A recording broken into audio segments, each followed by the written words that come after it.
What's going on, everyone? Welcome back to another episode of Unscripted. This week on the show, the gut brain guy, Doug Cook, joins me on the show.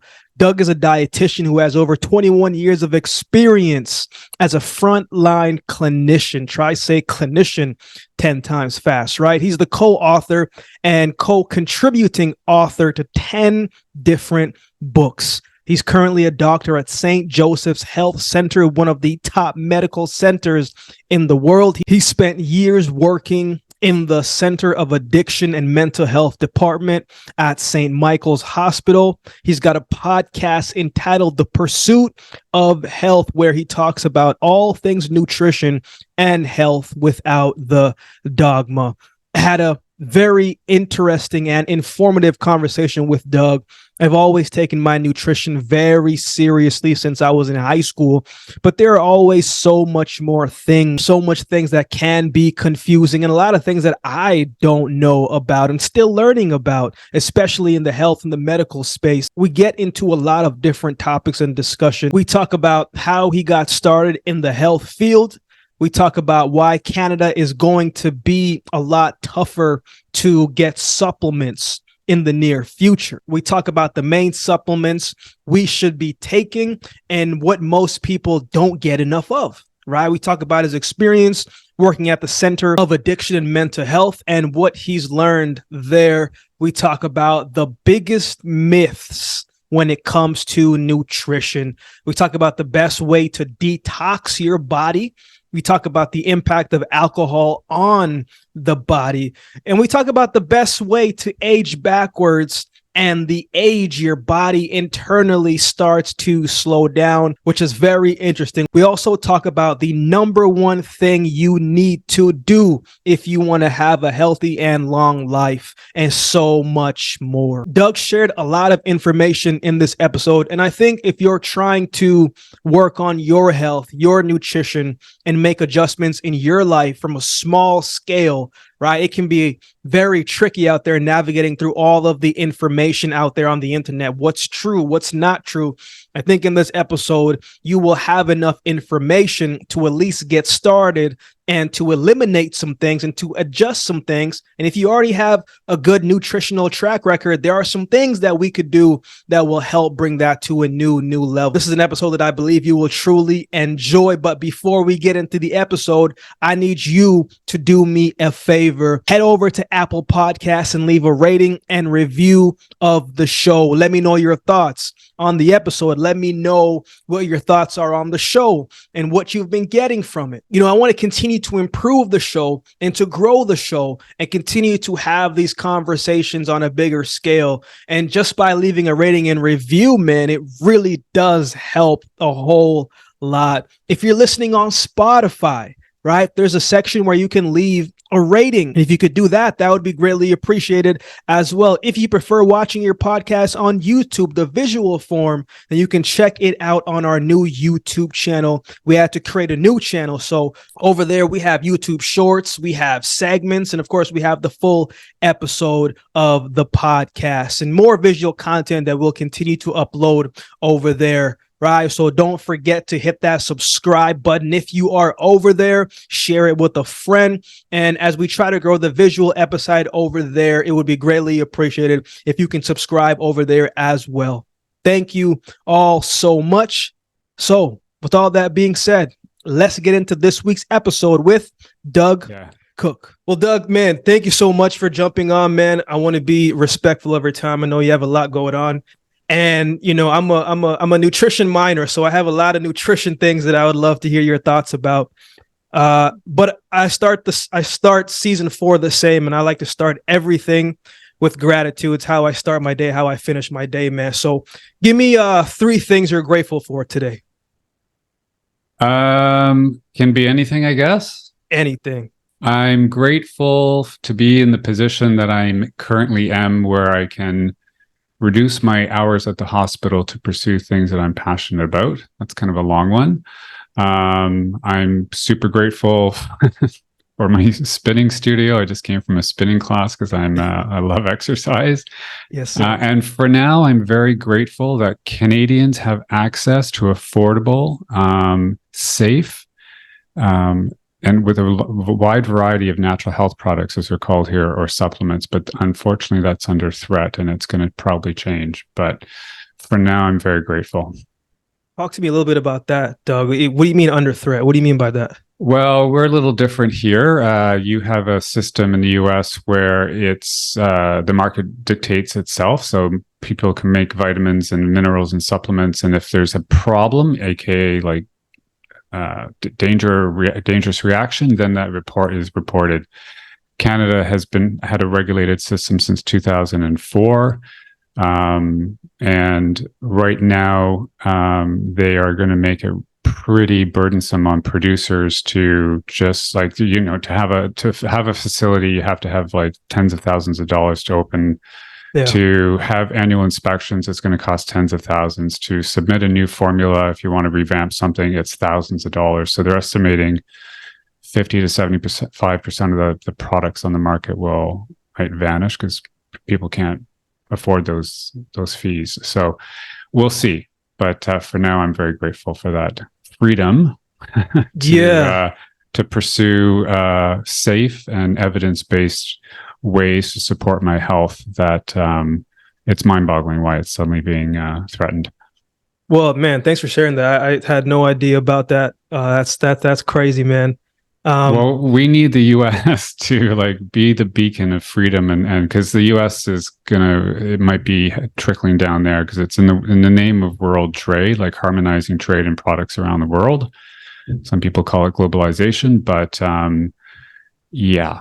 So we hope the U.S. is that kind of beacon of freedom. Yeah, hoping so. Now, Doug, that might sound like a downer to open the show, but I am grateful for now to have my vitamins. It's good, and we're going to get into that a little bit later, man. I've been thinking about how to start this, Doug, and I kind of stumbled upon when you said you're an accidental dietitian. I mean, 10 books in, 21 years of experience. That's quite the accident, man. But where did your love of food come from, man? Because a lot of people love food, but they may not be interested in the ins and outs and the depths of it. So where did that love come from for you? It's from my family. So I grew up with my mother, my grandmother, my sister. That's how I was raised. And I say I was raised in the kitchen because very early on, my mother and my grandmother just involved me in cooking. Mm-hmm. And so, I mean, it started off early memories where I was on a step stool with the cup of oats, waiting for the water to boil, and I would slowly drop it in because you don't want clumpy oatmeal. So I kind of have to pour it in, and just chopping and that kind of thing. And I've always had a curious mind, so I had a natural inclination towards biology and that kind of physical health, and then in the food. And then it was like, okay, well, food and nutrition and health obviously became apparent to me. And then my dad used to make this shake, which is now, when I'm looking back, it's hilarious because it was nothing more than milk, a raw egg, banana, and Ovaltine. I don't know if you remember Ovaltine. Yeah. It's like a barley oat kind of base thing. So that was his smoothie way back when I was a kid. But it was just growing up, being comfortable, learning to cook, and then obviously we eat to get nutrition, and then that's where the link to the biology and the other stuff comes in. So it was accidental in that part of it, just because I was fortunate enough to be involved in cooking. Because I don't know what your plans are, but it's amazing when you start to work with clients and patients. And I remember we're way off topic, I guess, but I remember working a dialysis unit for 12 years, and I went to see this guy who, I can't remember what country he came from, but it was I don't know if it was Africa, and women did the cooking. And so he came here and he was on his own and he was malnourished. I'm like, well, what do you eat for breakfast? It's like, well, bread and jam. Well, what do you eat for lunch? Bread and jam. What do you eat for dinner? Bread and jam. So like, I'm like, okay, well, then I'm like, okay, I can't make these assumptions. Like, well, do you know how to make a tuna sandwich? And he's like, no. And it was just amazing how we're now kind of coming around. I'm of the generation where we did home economics in middle school. So we made like basic stuff, but it's just amazing. This love of food, to get back to your question, was unintended. I think I was just being included. And now I realize the value in it, because cooking skills are should be taught, like in school, right? So, yeah. Yeah, I learned to cook since I was like 8 years old. Like moving from originally I was born in Jamaica, then came to Canada. And I remember mom telling me, she was like, look, I'm gonna teach you all the basics now, and then you can evolve it as you grow, right? So I was learning a whole bunch. I could cook a full course meal when I was 10, right? So, but I understood the benefits of food as I got into sport. I want to break our conversation down today, Doug, in three different things. I'm thinking mental health side of things, misinformed information, and of course, aging. There's so much information out there, and it can be tough to navigate through a lot of it. From your perspective, Doug, what are some of the most common myths and misinformations when it comes to, I guess, the basics of nutrition that you've seen over your years? I think one that's really problematic is the notion that you just have to follow a healthy diet to get all the nutrients you need for optimal health. And whatever that means, what a healthy diet is or a perfect diet is. And so the idea is, having worked in hospitals for 23 years and with the medical model, we've gotten to this point where, since like in the early 1900s, it was all about preventing deficiencies, right? So nutrition science was all about finding the minimums to prevent deficiencies, so we didn't have scurvy and pellagra. Then once those were largely eradicated, the assumption seems to me that nutrition has done all that it can do, right? So we're not walking around with these deficiencies. So now it's medicine, and medicine is treatment, which means it's reactionary, which means it's an intervention that's usually drugs or some kind of procedure or a medical device. So I think the idea that that it's about getting minimums, and kind of once you kind of get like a 75% good diet, if you will, that diet can't do anymore and offer anymore. And then we also know from huge studies, both in US and Canada, that North Americans aren't getting on a consistent basis the minimum intake of vitamins and minerals, fatty acids, etc. So the next thing that bothers me is the idea that the use of supplements is just a waste of money, or doesn't offer any value unless somebody has a clinical deficiency like iron deficiency, then give them anemia. So we're really good at knowing that what the minimums are in terms of vitamins and minerals. We're not sure what the optimal intake is, but we have a bit of an idea.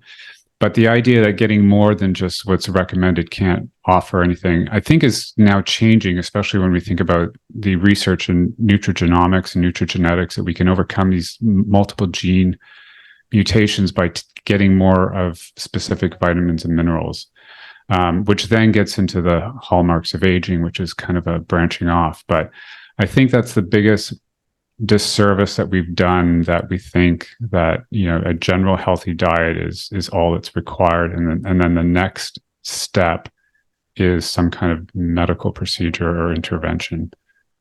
So we're kind of missing an opportunity to really leverage the power of nutrition for health and well-being. What is one of the main things that you would say, Doug, that we as humans are not getting versus something that we should get supplementation from, but probably don't think about it? In terms of basic nutrition? Yeah. You could argue anything, all of them, right? So there's, roughly 40 vitamins and minerals. I don't know if you've ever taken the time to really kind of meticulously track what you've eaten. Mm-hmm. There's a couple of apps out there. I like Chronometer. I have nothing to do with them. I have no affiliation. But I've tracked my intake many, many, many times, and I can't even hit vitamins are easier, but I can't even hit the RDA minimum for most minerals without a mineral supplement. But you name it. I mean, most of the recommendations are based on outdated, faulty tools. Like the protein requirements are based on a faulty total nitrogen balance studies. So we know that the requirements are 50% higher. We've probably known that for pushing 15 years, but none of the recommendations have changed.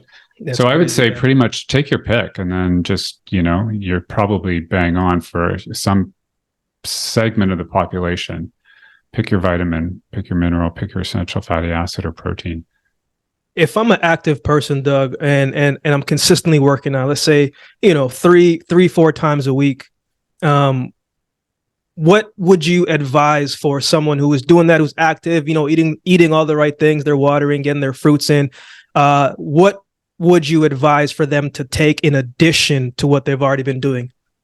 Well, it would be, based on an assessment. Ideally, it should be personalized and individualized, but no one would go wrong with a good quality multi vitamin D. And unless they're eating omega-3 enriched eggs or sufficient seafood, then an omega-3 supplement of some kind. Like that would be foundational, like a good broad spectrum multi vitamin D and omega-3s.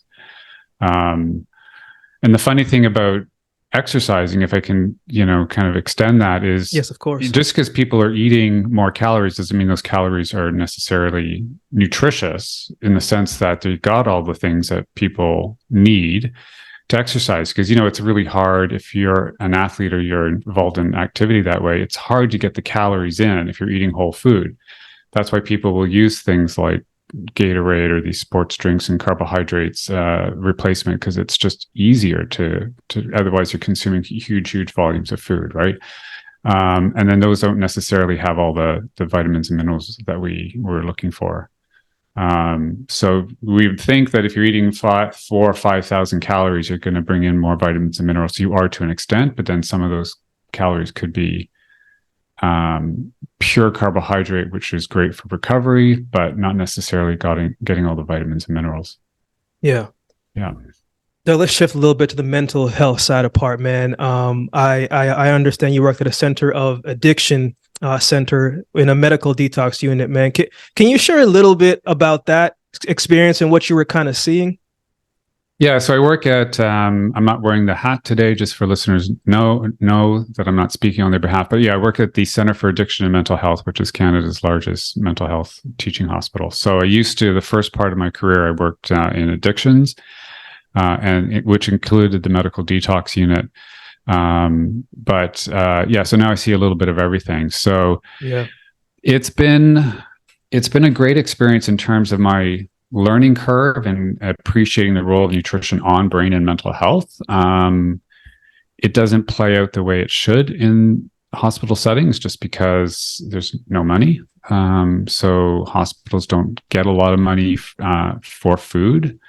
So the quality of the food is not the best. They get these lump sums from, the way it works here, they get a lump sum from the government, and then every hospital is its own entity and they have their own budgets. And they have to allocate resources to staffing and overhead and all that kind of stuff. So most hospitals, at least in Canada, are getting like $11 to $12 a day per patient for 3 meals. So wow. They can get cheap buying power when they're buying like tomato sauces in cans the size of a bathtub. But, a lot of the snacks they're stuck. Like, what do we give people? So they're getting graham crackers and white muffins, which is just cake. And so we're not really leveraging nutrition the way we could. So my experience has been good in terms of education and learning and doing some group education to help people, I guess, when they're discharged, to maybe go out and maybe think about nutrition and mental health. But in the hospital, it's a bit sobering, unfortunately. When it comes to, because people always say, and I'm sure you've heard the saying, you are what you eat, right? Mm-hmm. How much of that is true, right? Because from my understanding, there's probably some chemical imbalances that make it a little bit harder. So what are those brain foods that we should be putting main focuses on? Yeah, we are what we eat, because what I try to get people to understand, I don't know if any of this stuff works because nobody tells me that was helpful, but I always just tell them to try to think back to high school and the periodic table of the elements that was in one of those classes, chemistry. The human body's made up of those elements, right? So carbon, nitrogen, oxygen, like you only get those from one thing, right? From food, right? We're not, synthesizing them on their own. So we are what we eat in terms of the quality of the food choices as it relates to maintenance and repair of body tissues, and then cell function. So when we think about the brain, there's a lot of food categories that kind of stand out. So I'm going to try and remember them. I don't have a list in front of me, but some of the more important ones are leafy green vegetables. So there's a lot of options to choose from in that regard. Fish and seafood would be good for the omega-3s, and they're full of vitamins and minerals. Nuts and seeds are a good standout. We always talk about fruits and vegetables when we think about vitamins and minerals, but animal proteins are really probably the most concentrated and best sources, and they're more bioavailable, so the body can absorb them better.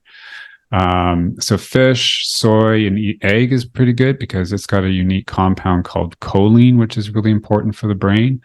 What else?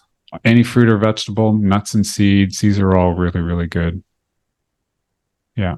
I want to talk real quick about detoxing, Doug. 'Cause I'm sure you've heard people say, look, I'm going on a 7-day juice cleanse or whatever the case may be. And they think they can just go in and just take it away just like that. What are your thoughts on that? Because I'm sure you've obviously seen it, but what would be the best way to detox from something? Is there a specific way how you would advise or you've seen has worked and gotten more results than others?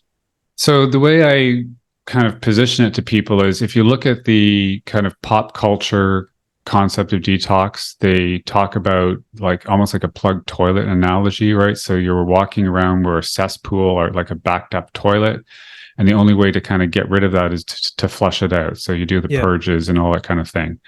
But that's just not true. So as I tell people, you've been detoxing from the day you were born. We're doing it right now, and we're going to do it probably to the last breath, right? And where it's mostly done is in the liver. So the other wrong analogy is people say, oh, the liver filters toxins. And then you start thinking, well, if it's like a filter, it's going to be like my air filter in the furnace. It's going to get all backed up and clogged. So it's not true. It doesn't filter. It takes compounds, anything we eat, breathe, drink, absorb in our skin, and just converts them into one of two main excretable forms. So some of it goes into the blood, goes into the kidney, and you pee it out. So every time you pee, you're detoxing. And then the other part, the toxins get piggybacked onto bile. So every time we eat, we squirt out a little bile from our gallbladder and liver, and then the food will bind with some of that bile and we poop it out. So every time we're pooping, we're detoxing, and every time we pee, we're detoxing. The other way it can happen is this really, really pronounced sweating. So saunas you can measure toxins in the sweat. So the best thing to do is to not burden the liver with toxins, and then give the liver exactly what it needs to detox naturally. So there is a 2-phase process that all toxins go through. And so you find that in natural, healthy, delicious foods. Some of the best ones that are good are beets. So they have a folk medicine kind of idea around liver health, but they're really good because they have something called betaine. All the stinky stuff is really good. So cruciferous vegetables, broccoli, Brussels sprouts, cabbage, eggs, onions, shallots, because they're rich in sulfur. And the main detoxifying compound is glutathione, which you've probably heard of. And the glutathione is basically built with sulfur. So all this stuff, it's nothing fancy. It's just more fruits, vegetables, nuts, seeds, whole grains, giving your liver all the phytochemicals and vitamins and minerals it needs to do its job of detoxifying. But the greatest impact would be just not to overburden the liver. What about those people, Doug, who say, hey, I got to have my glass of wine every single night? What are your thoughts on that? And what, I guess, benefits or no benefits have you seen in the long term? Well, I think I don't know if you saw it, they've kind of revamped all the guidelines around drinking. So Canada's got one of the largest per capita consumers of booze. So same with Russians and Germans, not so much, a little less in the US because the US has got the Bible Belt. So that on an average, that those abstainers kind of bring it down. But the reality is, I think a lot of people are kind of seeing it as technically there's considered no intake of alcohol that has no risk. It's just low. And so 3 drinks a week, 2 drinks a week is kind of the new standard.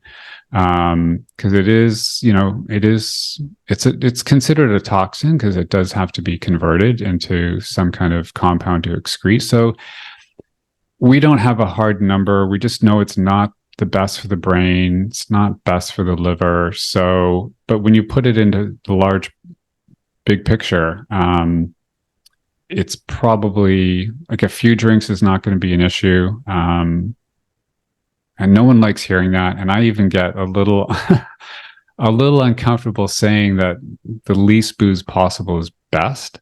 Yeah. Because it's just like, it's such a Debbie Downer, you know what I mean? Like, because people like alcohol and so it would just be about being as responsible as possible and as less as you can. What is bad is a lot of drinks in one sitting. So that's actually worse. So it'd be worse to have 3 drinks in like between 6 and 9 than it would be to have a drink Monday, Wednesday, Friday. Okay. So because it's just floating around, waiting for the liver to detoxify, and it's just not doing nice things to your cells.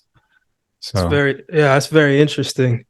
Let's talk a little aging, Doug. Everyone wants to slow down age, and most people have their different ways of doing it. And is there a specific age that we hit, Doug, that the body starts to, I guess, internally change? Yes, and it's much younger than you think. So, okay, can I guess? Can I guess? Yeah. Much older than we think. I'm going to say 38. Yeah, like somewhere between 35, depending on what you're looking at, somewhere between 35 and 45. Some things start having significant changes at 30. So what are those changes? Well, there's just like just different functions and different sensitivities to like insulin and these other things just start to slow down. Vision peaks when are like mid-20s, early 20s. Muscle starts to be lost unless you're exercising as early as 40. So the different systems have different impacts of aging, as you will, because as a species, like organisms, they just, they reproduce and then they die, right? So we're not kind of, quote, meant to kind of be vital. But there are a lot of hacks. That's the word. That's the good news. So there's tons that you can do to kind of mitigate or to offset. I think it's now 13, but it used to be the 9 hallmarks of aging, which anybody can look up. So What are some of those things? Let's get into that. How do we slow down the aging process? There's one thing that stands out about head and shoulders above everything else. Do you want to guess? Exercise. More than nutrition. So as much as I'd love to think that nutrition is going to cause immortality, if you're kind of hitting that 75% mark of a healthy diet, then exercise is the way to go. So you can't out exercise a really crappy diet for sure, but if you're eating pretty well and you had to choose between moving the needle from 75% perfect diet, if we could establish what that means, to 100%, or starting to exercise, it would be exercise. So it does everything. That's why people are kind of calling it like the best medicine. So whether it's brain health, cognition, insulin sensitivity, offsetting or slowing down sarcopenia, which is age-related muscle decline, bone density, all that stuff, mood, depression, it is really the single best medicine. So when it comes to is there a specific type of exercise, or just any exercise in general would be beneficial? Or have you seen that there's other types of forms that have given more results? Yeah, I think it's a bit splitting hairs. I've not really gone down a lot of into the dialogue around that. There's other players out there that are really kind of have teased out that stuff. I don't know so I think really, if I had to choose one, it would be weight training of some degree, because you could do compound movements where you're using multiple joints, right? Like walking lunges, for example, is going to do more than just, like a slow jog or something like that. That's great for your legs. It's great for your cardiorespiratory, but it does nothing for your muscles and your arms and all that kind of stuff. So you can get the heart rate up and you can increase your aerobic capacity with weights if you're really, get out of breath and you're sweating and that kind of stuff. So, nothing will retain muscle better than hitting the weights or resistance bands, etc.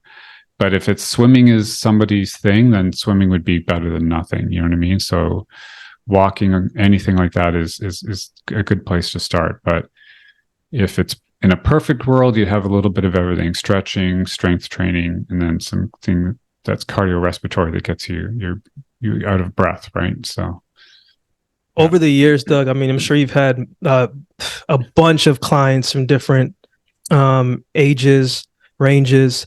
Was there a moment that comes to mind that the information that you know now would have been able to help them back then that kind of sticks with you? Yeah, well, we didn't know that back then, but I don't wish I was 30 per se, but I wish I had the knowledge, and that's like anything, right? About what we do with aging back then. So if there's like 30 or 35-year-olds listening, that there's a lot more they can do now where I'm playing catch up. But I wish, I think I get what you're asking, but I wish I had, stress exercise more vitamin D. I didn't stress it enough, but we didn't really think it was as important as it is. And as I've recently discovered, like, I hated biochemistry in undergrad. So my new thing, maybe it's because I am as old as I am, I'm all about energy output. So when you think about the glycolysis, Krebs cycle, and electron transport chain, maintaining that into older age is really what a lot of this anti-aging is all about. Because if a cell is operating at a lower energy output, whether it's a brain cell, muscle cell, pancreatic cell, kidney cell, then those things are not going to work as well as they can, and their activity won't be prolonged into older age as well as they possibly could be.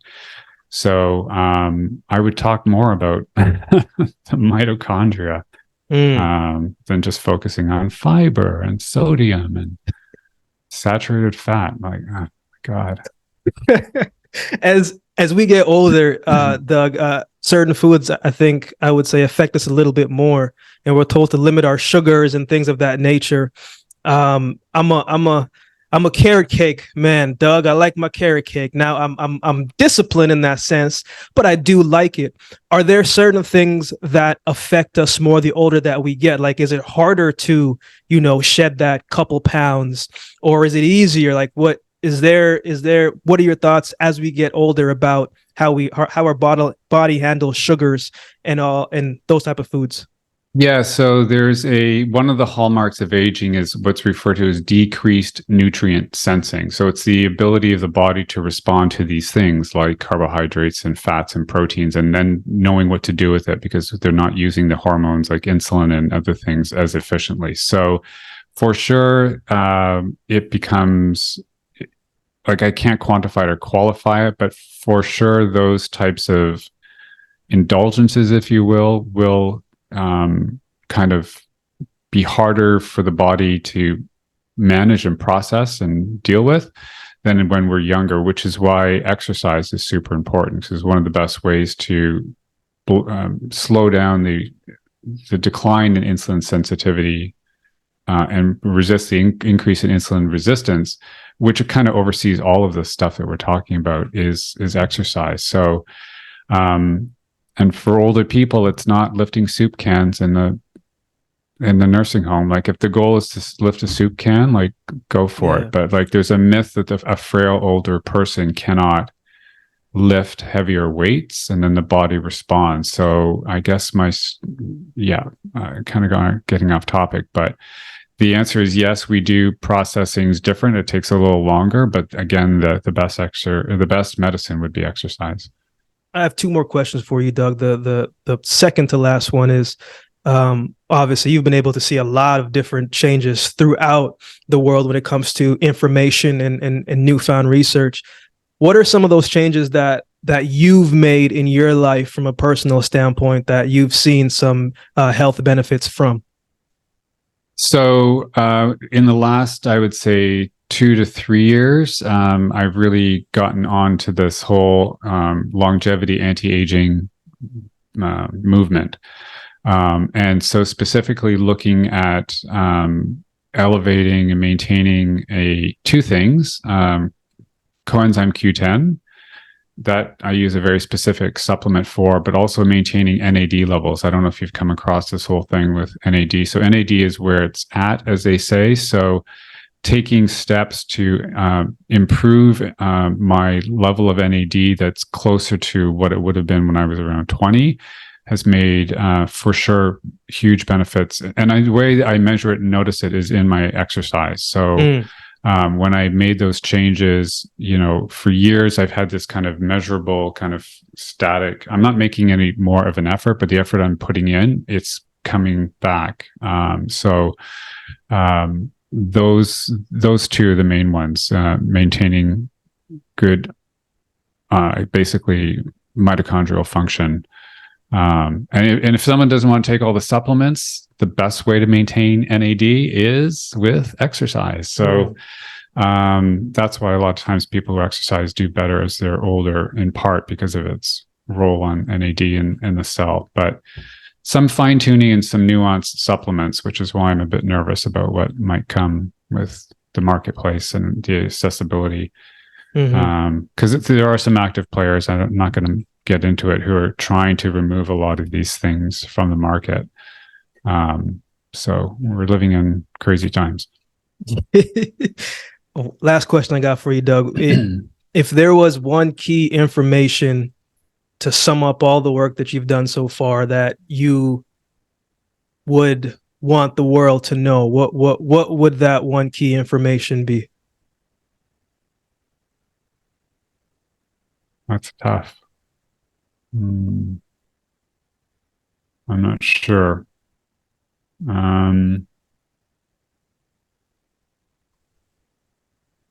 Like one main takeaway. I